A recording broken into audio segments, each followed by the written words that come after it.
Hello friends, how are you? Fine. ગયા એપિસોડમાં તમને બધાને હોસ્પિટલ, રેલવે સ્ટેશન અને પોસ્ટ ઓફિસની મુલાકાત લેવાની મજા આવી હતી ને?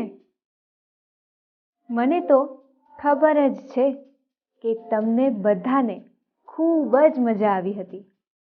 હા, મને તો એ પણ ખબર છે કે તમે ઇંગ્લિશ સબ્જેક્ટને ખૂબ જ એન્જોય કરીને ભણો છો. મિત્રો, જો આપણે કોઈ પણ સબ્જેક્ટને મન દઈને ભણીએ તો આપણને તે સબ્જેક્ટ ખૂબ જ જલ્દી આવડી જાય છે, હે ને? તો હવે તમારામાંથી મને કોણ કહેશે કે આપણે યુનિટ 3 ટ્રાવેલ ટાઈમમાં અત્યાર સુધી કેટલી એક્ટિવિટીઝ શીખી ગયા? હા, આપણે એક્ટિવિટી 2D આપેલ હોસ્પિટલ, રેલવે સ્ટેશન અને પોસ્ટ ઓફિસનું વર્ણન ધ્યાનપૂર્વક સાંભળ્યું અને વાંચ્યું. ત્યારબાદ એક્ટિવિટી 2E આપેલા નામોને તેમના પ્રાપ્ત થવાના સ્થળોને આધારે ગોઠવ્યા. એક્ટિવિટી 2F તો આપણે જોડીમાં કામ કરીને એક્ટિવિટી 2E કોષ્ટક પરથી ઉદાહરણ પ્રમાણે સેન્ટેન્સીસ બનાવીને બોલ્યા અને લખ્યા. ત્યારબાદ એક્ટિવિટી 3 આપણે આપણી અને આપણા ફ્રેન્ડ્સ પાસે જે વસ્તુઓ છે તેના નામોનું લિસ્ટ બનાવી અને એક્ટિવિટી 3 જ આગળ તે વસ્તુઓના નામોની યાદી પરથી ઇંગ્લિશમાં સેન્ટેન્સીસ પણ બનાવ્યા. આ તો થઈ ગયા એપિસોડની એક્ટિવિટીઝની વાત. આ બધી જ એક્ટિવિટીઝ શીખવાની તો ખૂબ મજા આવી હતી, હે ને? સ્ટુડન્ટ્સ, આ એપિસોડમાં આપણે એક્ટિવિટી 4 આપેલા ચિત્રનું વર્ણન અને તેની પ્રશ્નોત્તરી વિશે શીખીશું. તમે તમારી ઇંગ્લિશની ટેક્સ્ટ બુક અને નોટબુકને સાથે રાખી છે ને? Very good. તો ચાલો હવે તમે તમારી ઇંગ્લિશની ટેક્સ્ટ બુકમાં આપેલી એક્ટિવિટી 4A ને ધ્યાનપૂર્વક જુઓ. જરા જુઓ તો આ ચિત્ર શેનું છે? હા, સી શોર એટલે કે દરિયા કિનારાનું. તો ચાલો આપણે એક્ટિવિટી 4A આપેલા ચિત્રનું વર્ણન ધ્યાનપૂર્વક સાંભળીએ. Activity 4A. Listen to the following description. Look at this picture. There is the seashore. Neha Ben is Golu's mother. Rohit Bhai is Golu's father. Pinku is Golu's sister. Rohit Bhai has a newspaper. He is reading the newspaper aloud. Neha Ben is listening the news. She has a basket. There are apples in the basket. Golu and Pinku are playing cricket. Golu has a bat. Pinku has a ball. There is a balloon man. He has balloons. They go for picnic by bus. બાળમિત્રો, તમારે આ ચિત્રનું વર્ણન જાતે વાંચતા શીખવું છે ને? તો તમારે તેમાં આવતા નવા શબ્દોનું શુદ્ધ ઉચ્ચારણ કરતા શીખવું પડશે, ખરું ને? Are you ready? Activity 4A. ચાલો વિદ્યાર્થી મિત્રો, અહીં આપેલા શબ્દોનું શુદ્ધ ઉચ્ચારણ કરીએ. Picture. picture. Seashore. Seashore. Newspaper. Newspaper. Reading. Reading. Aloud. Aloud. Listening. Listening. Basket. Basket. Apples. Apples. Playing. Playing. Cricket. Cricket. Balloon man. Balloon man. Picnic. Picnic. Bus. Bus. હવે મને કહો કે તમે ક્યારેય દરિયા કિનારે ગયા છો ખરા? કોણ ગયું છે? જરા હાથ ઊંચો કરો. અરે વાહ! તમારામાંથી તો ઘણા બધા લોકો દરિયા કિનારે ગયા છે. મિત્રો, એક્ટિવિટી 4A ના ચિત્રમાં પણ ગોલુ અને તેનું ફેમિલી દરિયા કિનારે જ ગયેલું છે. ગોલુ અને તેનું ફેમિલી દરિયા કિનારે શું કરે છે તે તમારે જાણવું છે?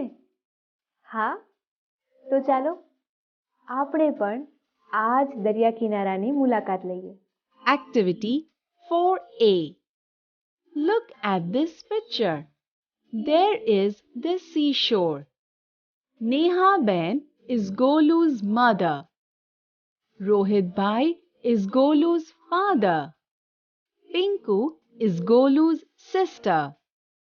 Rohit Bhai has a newspaper. He is reading the newspaper aloud. Neha Ben is listening the news. She has a basket. There are apples in the basket. Golu and Pinku are playing cricket. Golu has a bat. Pinku has a ball. There is a balloon man.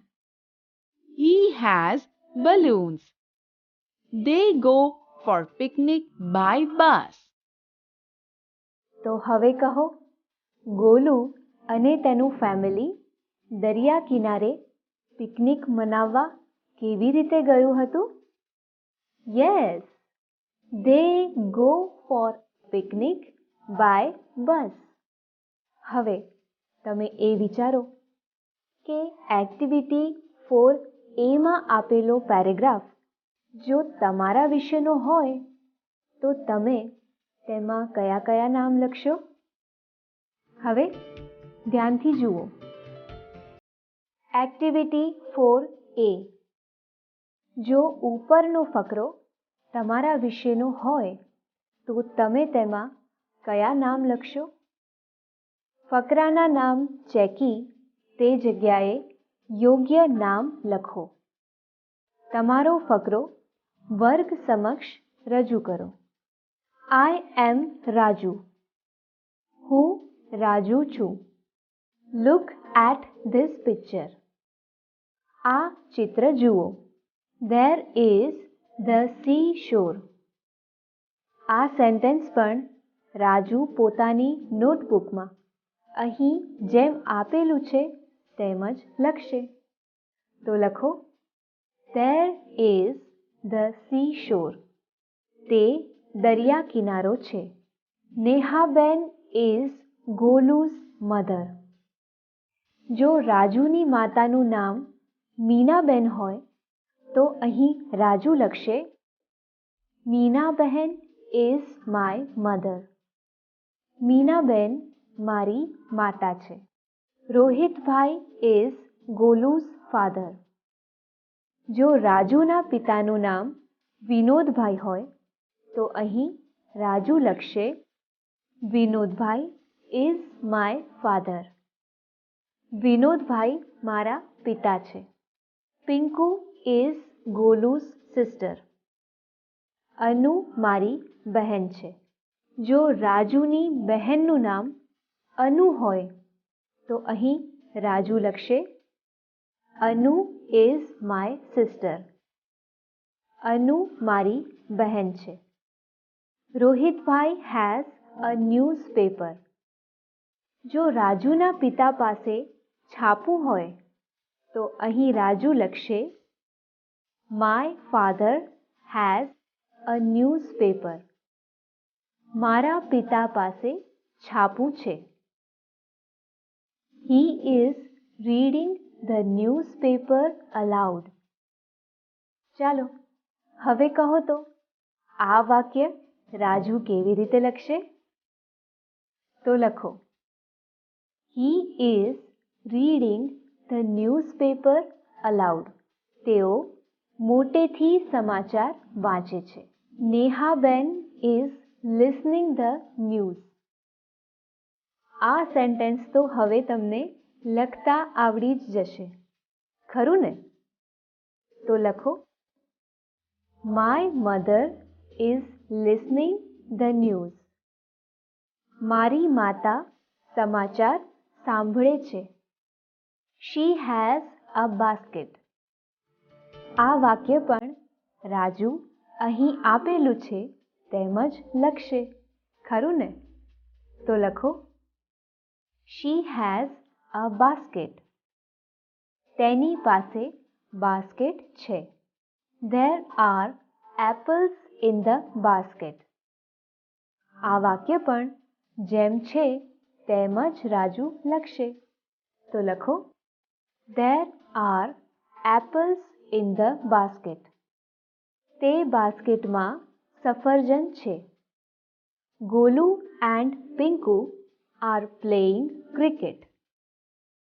હવે જો અહીં રાજુ અને તેની બહેન અનુ cricket રમતા હોય તો રાજુ આ સેન્ટેન્સને આ રીતે લખશે કે I and Anu are playing cricket. હું અને અનુ ક્રિકેટ રમીએ છીએ. Golu has a bat.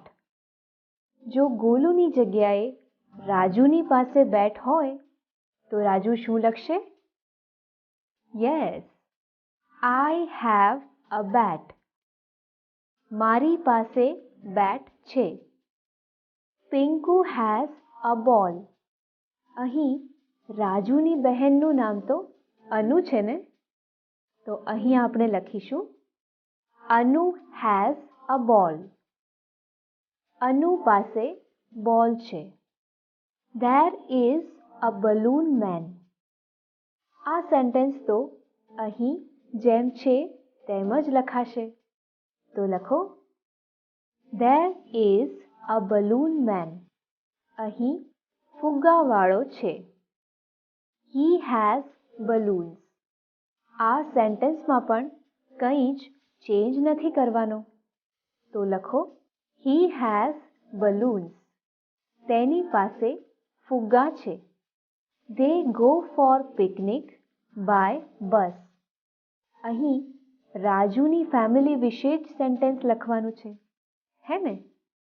હા, તો અહીં રાજુ લખશે કે We go for picnic by bus. અમે બસ દ્વારા પિકનિક માટે ગયા. ચાલો હવે તમે તમારી ઇંગ્લિશની નોટબુકમાં રાજુ વિશે લખેલો પેરેગ્રાફ એકવાર ધ્યાનપૂર્વક વાંચો. આપણે પણ રાજુ સાથે દરિયા કિનારાની મુલાકાતે જઈએ. I am Raju. Vinodbhai is my father. Meenaben is my mother. Anu is my sister.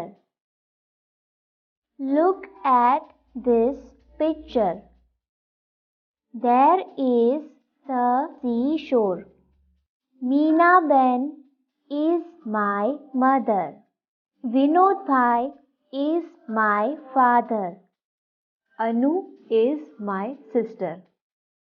My father has a newspaper. He is reading the newspaper aloud. My mother is listening the news. She has a basket. There are apples in the basket. I and Anu are playing cricket. I have a bat. Anu has a ball. There is a balloon man. He has balloons. We go for picnic by bus.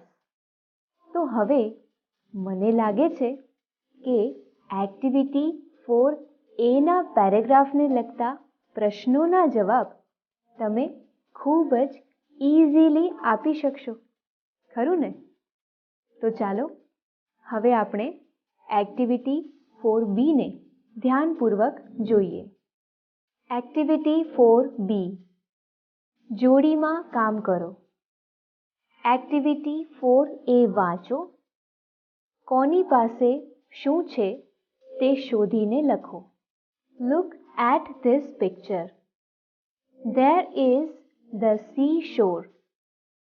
Nehaben is Golu's mother. Rohit Bhai is Golu's father. Pinku is Golu's sister. Rohit Bhai has a newspaper. He is reading the newspaper aloud. Nehaben is listening the news. She has a basket. There are apples in the basket. Golu and Pinku are playing cricket. Golu has a bat. Pinku has a ball. There is a balloon man. He has balloons. They go for picnic by bus. હવે આપણે activity 4B માં આપેલી અધૂરી વિગતોને પૂરી કરીએ. 1. Pinku's mother has a basket. 2. Pinku's father has a newspaper. 3. Nehaben's daughter has a ball. 4. Rohit Bhai's son has a bat. ચાલો હવે આપણે એક્ટિવિટી 4C ના જવાબો લખીએ. એક્ટિવિટી 4C, નીચે આપેલા શબ્દો એક્ટિવિટી 4A માં કેટલી વાર આવ્યા છે ગણો અને લખો. જુઓ તો એક્ટિવિટી 4A ના પેરેગ્રાફમાં હેઝ કેટલી વાર આવે છે? હા, 5 times. અને there 3 times. is કેટલી વાર આવે છે? Yes, 7 times.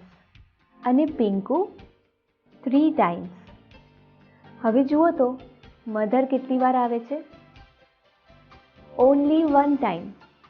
અને she તે પણ only 1 time.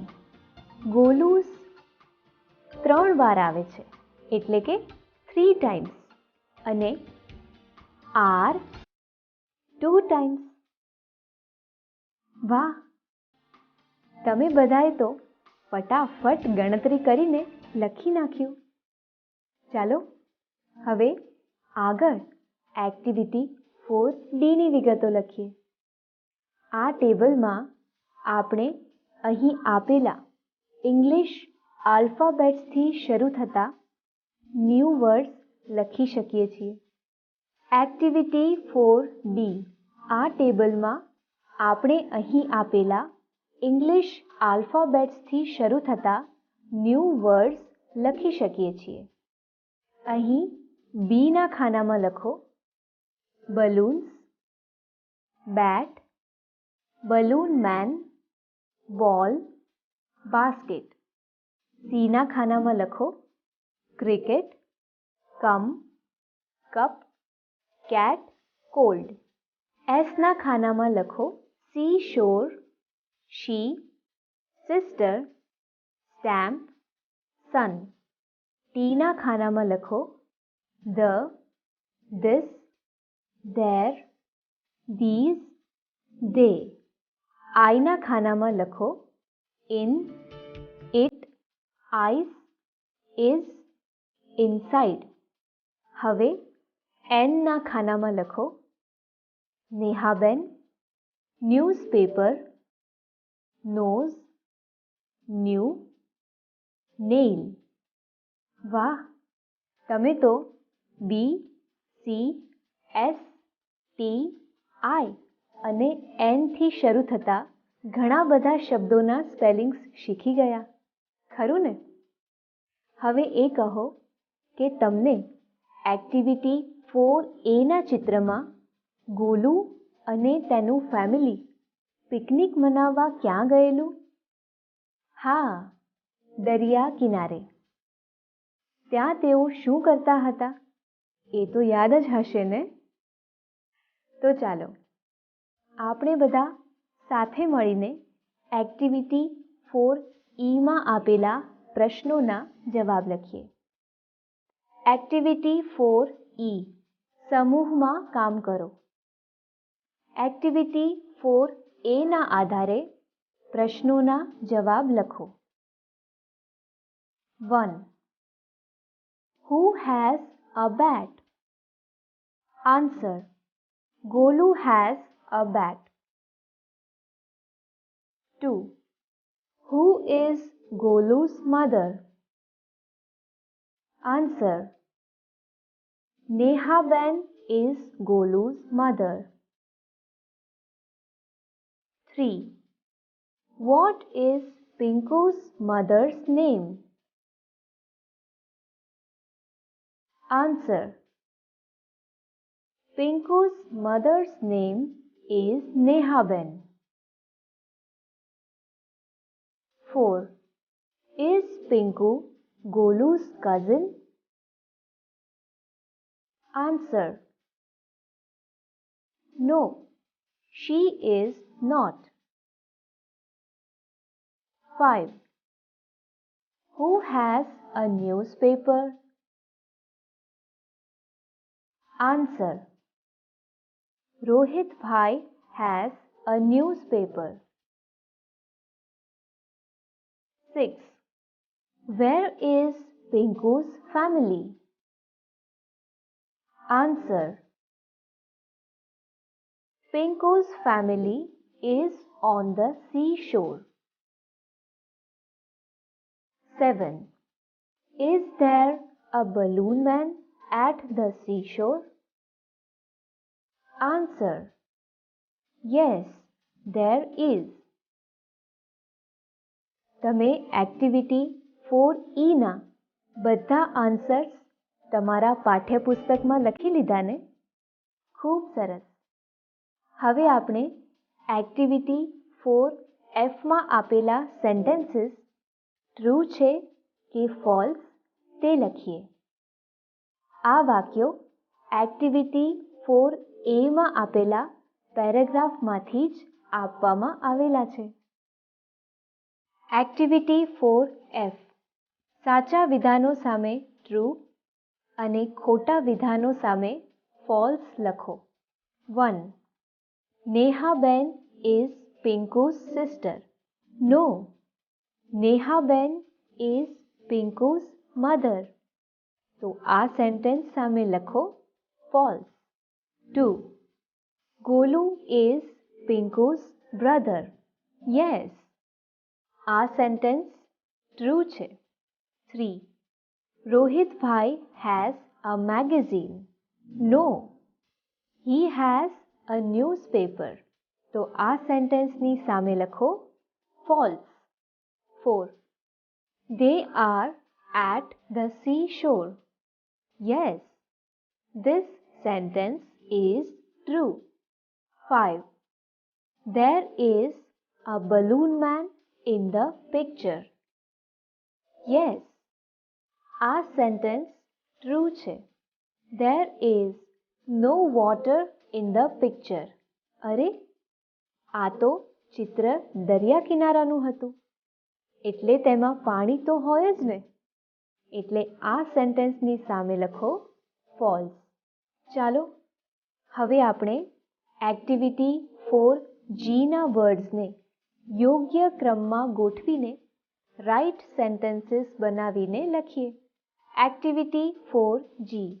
શબ્દો યોગ્ય ક્રમમાં ગોઠવી સાચું વાક્ય બનાવો.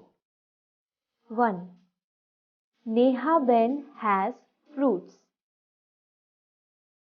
2. Golu is playing. 3. Pinku is Golu's sister. 4. Rohit Bhai is Golu's father. 5. Golu's ball is red. 6. There are students in the class. 7. Is Pinku Golu's sister? તમે આ બધા વાક્યોને યોગ્ય ક્રમમાં ગોઠવીને તમારી ટેક્સ્ટ બુકમાં લખ્યા ને? Very good.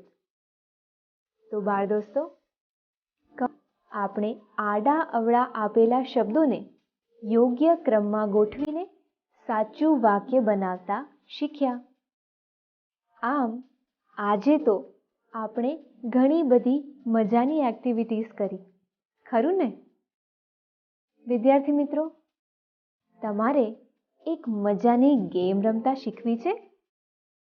હા, તો તમારા પાઠ્યપુસ્તકની એક્ટિવિટી 5માં આવી જ એક મજાની રમત રમતા આપણે શીખવાની છે. આ રમતનું નામ છે મેક યોર ગ્રુપ. આવતા અંકમાં આ રમતની સાથે સાથે એક્ટિવિટી 6 પણ આપણે જોઈશું. ત્યાર પછી આપણે એક્ટિવિટી 7Aમાં આપેલો ગોલુનો ફેમિલી ચાર્ટ જોઈને તેના પરથી આ જ એક્ટિવિટીમાં આપેલા અધૂરા વાક્યોને પૂરા કરીને લખીશું. અને એક્ટિવિટી 7Bમાં આપણે આવો જ આપણા કુટુંબનો ફેમિલી ચાર્ટ બનાવતા પણ શીખીશું. આ બધી જ ખૂબ મજાની એક્ટિવિટીઝ આપણે ચોક્કસ કરીશું, પણ આજે નહીં, આવતા એપિસોડમાં. તો આવતા એપિસોડમાં આપણે ફરી મળીશું. ત્યાં સુધી તમે આપણે આજે જે કોઈ પણ એક્ટિવિટીઝ કરી તે બધી એક્ટિવિટીઝને તમારી ઇંગ્લિશની નોટબુકમાં સુંદર મજાના અક્ષરે લખજો. લખશો ને મિત્રો? ભૂલી નહીં જતા. તો ચાલો હવે હું તમારા સૌની રજા લઉં. આવજો.